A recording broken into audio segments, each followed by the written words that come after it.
मैंने चारों तरफ नजर दौड़ाई लेकिन बली कहीं भी न थी। शायद खिड़की खिली रह गई है, ये सोचकर मैंने खिड़की खोलना चाही पर वो बंद थी, चटनी लगी हुई थी। मैंने हल्की आवाज से एक दोबारा मानोफ करके पुकारा कि शायद हो बेड टेबल के बच्चे हो और बाहर आ जाए, लेकिन बेसूद। मैं दोबारा बेड पर लेट गया। थोड़ी देर बाद मुझे नींद आ गई। रात को मैंने ख्वाब में देखा, घर के लान में बैठा हूं, शाम का वक्त है कि अचानक गेट से एक निहायत हुसैन औरत दाखिल होकर मुझसे कुछ फासले पर खड़ी हो जाती है। मैं हैरत से इसे देखता हूं। वो इस कदर हुसैन होती है कि मैं गुम उसे देखता रहता हूं, मेरे मुंह से एक लफ्ज नहीं निकलता। वो चलती हुई मुझसे चंद कदम के फासले पर पहुंच जाती है। इसके हाथ में एक सफेद रंग का कागज है जिसे वो मेरी तरफ बढ़ाती है। इस पर कुछ लिखा होता। मैं तहरीर पर नजर दौड़ाता हूं। मैं तुम्हारे बना नहीं रह सकती मेरे सजना। बस यही चंद अल्फाज इस पर लिखे होते हैं। नजर ऊपर उठाता हूं तो वहां कोई भी नहीं होता।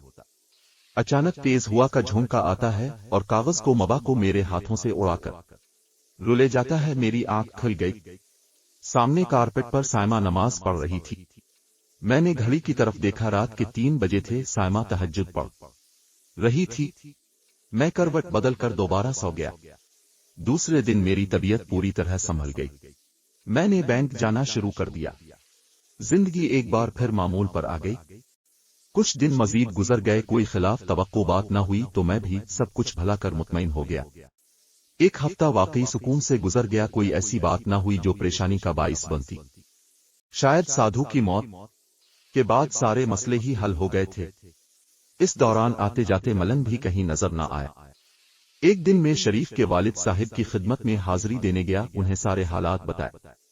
उनसे मुझे कोई तसल्ली बख्श जवाब न मिल सका। मैंने भी ज्यादा परवाह न की और घर आ गया। खाना खाने के बाद सायमा और बच्चे तो सो गए, जबकि मैं बैंक से लाई फाइल्स देखने लगा। बीमारी की वजह से काफी सारा काम पेंडिंग था, जिसकी वजह से मैं अक्सर फाइल्स घर ले आता और देर तक काम किया करता। जब थकन महसूस हुई तो मैंने एक जोरदार अंगड़ाई ली और सोने के रसवीने के लिए दूसरे कमरे में चला गया।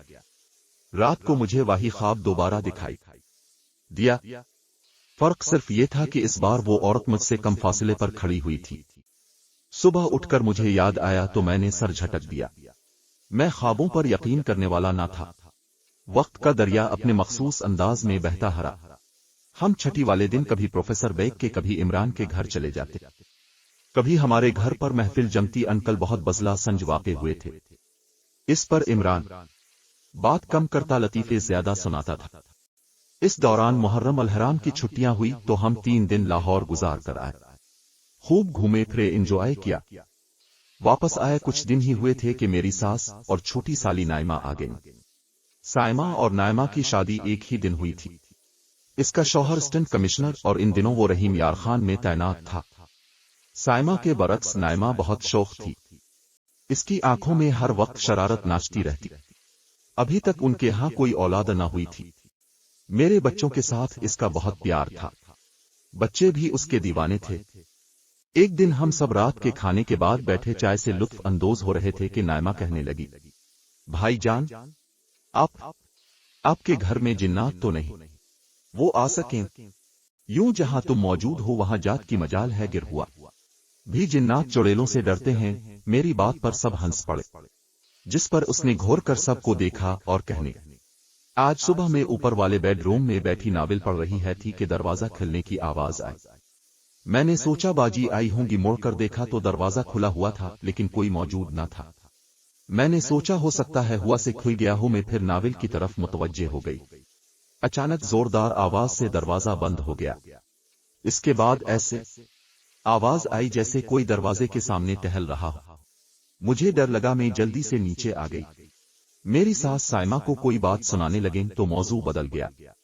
यूं भी वो नाइमा की बात पर यकीन करने को तैयार न थी। वो सारे घर में झूठी मशहूर थी, बात आई गई हो गई। ये लोग 2 दिन मजीद रहकर वापस चले गए। एक दिन मैं हसब मामूल में बैंक में अपने काम में मसरूफ था कि सायमा का फोन आया। फारूक, मेरा डायमंड का सेट अपने कहीं रख दिया है?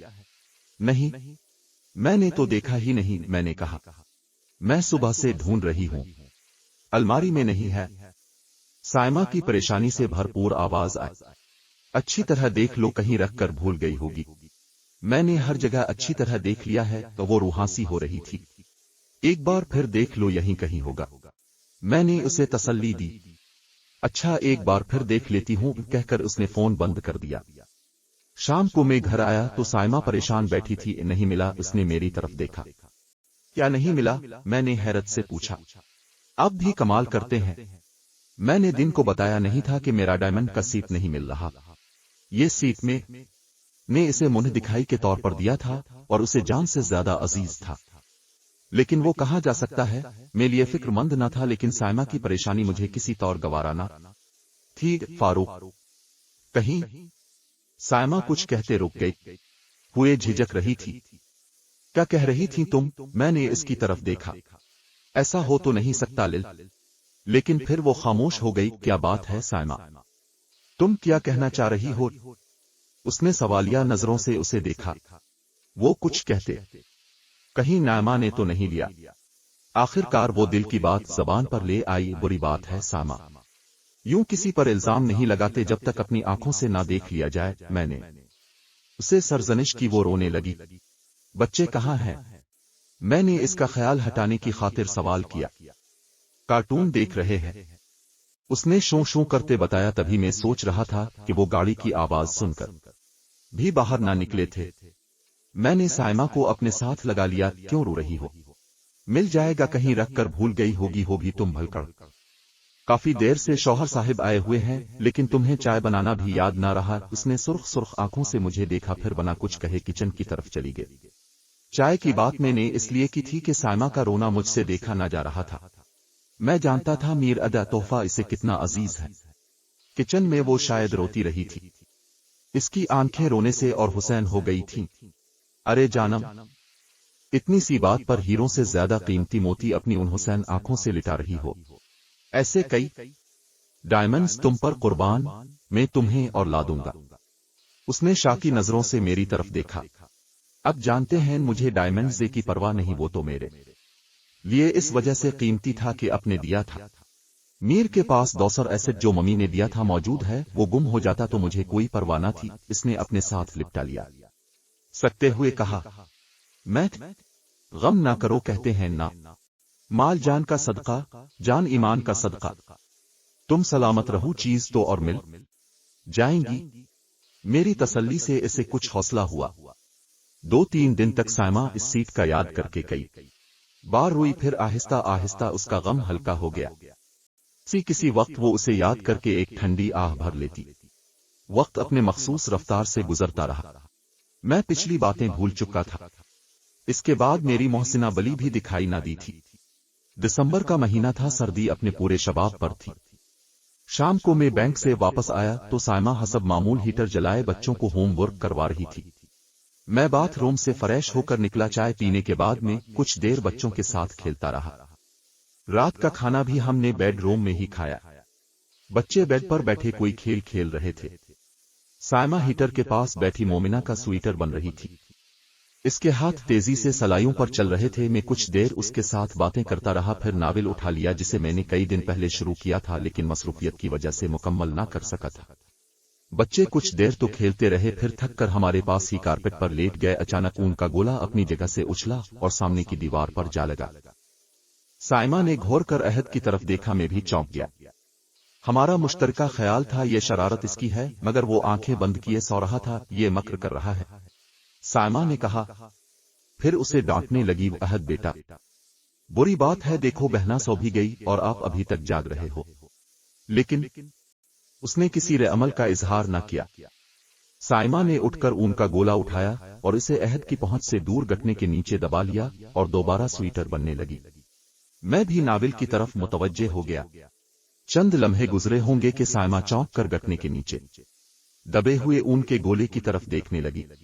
मैंने इसकी नजरों का ताकुब किया और हैरान रह गया। ऊन का गोला आहिस्ता आहिस्ता उसकी टांग के नीचे से खुद ब खुद बाहर निकल रहा था। साइमा ने टांग हटाई तो ऊन का गोला तोप से निकले गोले की तरह सामने दीवार पर एक धमाके से जा लगा। हम दंग रह गए। ऊन के नर्म व नाजुक गोले ने दीवार से सीमेंट का पलस्तर इस तरह इक्केर दिया था जैसे लोहे का वजनी गोला किसी ने पूरी कुव्वत से दीवार पर दे मारा हो। हम दोनों फटी फटी आंखों से दीवार की तरफ देख रहे थे कि गोला दोबारा अपनी जगह से उछला। अब इसका रुख साइमा की तरफ था। अचानक मेरी छठी हिस्स ने मुझे खतरे से आगाह किया और मैं बिजली की सी तेजी से साइमा के ऊपर जा गिरा। मेरे वजन से साइमा कालीन पर गिर गई। गोलाजन की आवाज निकालता हमारे ऊपर से गुजरकर दूसरी दीवार पर लटकी पेंटिंग से जा टकराया। एक धमाके से पेंटिंग के टूटने की आवाज आई। हम तेजी से उठकर बच्चों की तरफ लपकी। मैं साइमा को अपनी ओट में लिए हुए था। गोला आहिस्ता आहिस्ता अपनी जगह आगे सरक रहा था। वो एक बार फिर अपनी जगह से उछला और हमारे सरों के ऊपर से उड़ता हुआ बेड की दूसरी तरफ जा गिरा। तुम मोमिना को उठाओ, मैंने अहद को कंधे पर उठाते हुए चीख कर साइमा से कहा। सूरत हाल काफी खतरनाक हो चुकी थी। मैं साइमा के सामने ढाल बना हुआ था। मैंने महसूस कर लिया था कि गोले का हदफ में नहीं साइमा है, इसलिए मैं हर सूरत इसे बचाना चाहता था। आहिस्ता आहिस्ता दूसरे कमरे की तरफ चलूं, मैंने सरगोशी की। उसने हरासा नजरों से मेरी तरफ देखा। अचानक कमरा तेज निस्वानी कहकहे से गूंज उठा। साइमा फटी फटी आंखों से चारों तरफ देख रही थी। खौफजदा तो मैं भी था, लेकिन मैंने इसका इजहार न किया। कहकहे की आवाज कमरे में जैसे चारों तरफ से आ रही थी। फिर यकदम खामोशी छा गई, इतनी गहरी खामोशी जैसे दुनिया खत्म हो गई हो। उदयक प्रेम करते हो अपनी पत्नी से? निहायत सुरीली निस्वानी आवाज ने पूछा। खौफजदा होने के बावजूद मैं आवाज के सुरीलेपन को महसूस कैसे बना न रह सका। मैंने हिम्मत करके पूछा, कौन हो तुम और क्या चाहती हो? आवाज फिर आई। तुमरे पहले पर सुनकर तो यह है कि मैं तुम्हारी दासी हूं। राधा, रही आने की बात तो महाराज, मैं तो वर्षों से यही रहती हूं। आवाज में बिला का लोच और सुरीलापन था। पर न तो महाराज, तुम जितने सुंदर हो इतने ही खतवर भी हो। आवाज दोबारा आई। है ये भी जानती हूं तुम क्यों अपनी पत्नी से प्रेम करते। तुम्हारी पत्नी उदयक सुंदर, बहुत खूबसूरत है। ये खौफ से हमारे दिल जोर जोर से धड़क रहे थे। साइमा सख्ती से बाजू थामे मेरे साथ लगी खड़ी थी। अचानक वही आवाज फिर कमरे में गूंजी। इस बार उसका मुखातिब साइमा थी। हो पर तो महाराज, मीरो शोइस रखो, सुंदरता में भी कम नहीं हो। हिंद कर अपना ये जा पढ़ाई तो केवल अपने पति के कारण जो जिंदा है, नहीं तो उसी से तेरी मौत हो चुकी होती जिससे तूने यहाँ पर कदम धर था। इस बार आवाज में बेचैनी और करख्तगी नुमाया थी। मोहन, अपनी पत्नी से कहो जो जाप ये कर रही है इसे बंद कर दे, वरना कसम भवानी माता, हिंदुओं की एक देवी थे, एक पिल में इसे भस्म जला कर दूंगी। कहरबार आवाज दोबारा आई। इस बार आवाज ने शायद मुझे मुखातिब किया था, क्योंकि वो साइमा को मेरी बीवी कह रही थी, लेकिन इसने नाम किसी मोहन का लिया था। मैं हैरान परेशान अभी इस बात पर गौर कर ही रहा था कि आवाज दोबारा गूंजी। मोहन, मैं कह रही इस कुलंकनी से कहो ये जो कुछ पढ़ रही है इसे बंद कर दे। तमर उदयान ना होता तो ये कब का पर लो दूसरी दुनिया सुधार चुकी होती। इस बार मुझे यकीन हो गया वो मुझसे ही मुखातिब है। मैंने चौंक कर साइमा की तरफ देखा। वो सख्ती से मेरा बाजू थामे मुंह में कुछ पढ़ रही थी। वो कुरानी आयात का वर्द कर रही थी। उसने पढ़ते हुए कमरे में चारों तरफ फूंक मारी। मैं जा रही हूं कुलंकनी, पर न तो इतना जान ले, यदि तो यहां से जाने का ध्यान भी मन में लाई तो अपनी सुल्तान औलाद की मरी तो खुद होगी। मुकम्मल खामोशी छाई हुई थी। अहद को लुटाते हुए मैंने साइमा से कहा, वो भी मोमिना को लिटा दे। इसके मुतहर्रिक होंठों से पता चल रहा था कि वो अभी तक कुरानी आयात के वर्द में मसरूफ है। मोमिना को लिटाकर इसने दोनों बच्चों पर फूंक मारी और डबडबाई हुई आंखों से मेरी तरफ देखा। फारूक, ये सब क्या है? अब क्या होगा? हम किस मुसीबत में फंस गए हैं? इसकी आंखों से आंसू जारी थे। हौसला करो साइमा, कुछ नहीं होगा। सुबह होते ही हम इमरान के घर चले जाएंगे और जल्दी ही में सब होते ही हम ओमान यहां से तबादले के लिए दरखास्त दे देता हूं। अब हम इस शहर में नहीं रहेंगे। मैंने इसे अपने साथ लगा लिया। फारूक, वो क्या कह रही थी? मुझे तो उसकी कोई बात समझ नहीं आई। न जाने वो किस जबान में बात कर रही थी। वो सिसकने लगी। वो कह रही थी अगर हमने यहां से जाने का इरादा किया तो वो हमारी औलाद को मार देगी। मैंने वजाहत की। चूंकि वो हिंदी बोल रही थी इसलिए साइमा उसकी बात पूरी तरह समझ न पाई थी। उसका रंग फक हो गया। अब क्या होगा फारूक? हम किस मुसीबत में फंस गए हैं? वो रोने लगी। कुछ नहीं होगा, जिंदगी और मौत अल्लाह ताला के हाथ में है। खुदाए बुजुर्ग ओ बरतर पर यकीन है तुम्हें। वही हर चीज पर कादिर है, तुम बिल्कुल फिक्र ना करो, इंशाअल्लाह सब कुछ ठीक हो जाएगा, सुबह होते ही हम यहाँ से निकल जाएंगे। मैंने इसे तसल्ली दी, वो मेरे साथ लग गए। तुम सो जाओ, मैं जाग रहा हूँ। मैंने इसका हाथ थपथपाया। इस हालत में मुझे नींद कैसे आएगी?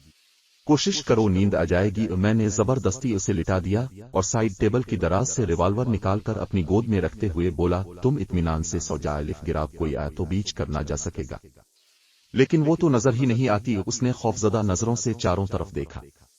अचानक बिजली बड़े जोर से कड़की और लाइट चली गई। हर तरफ घुप अंधेरा छा गया।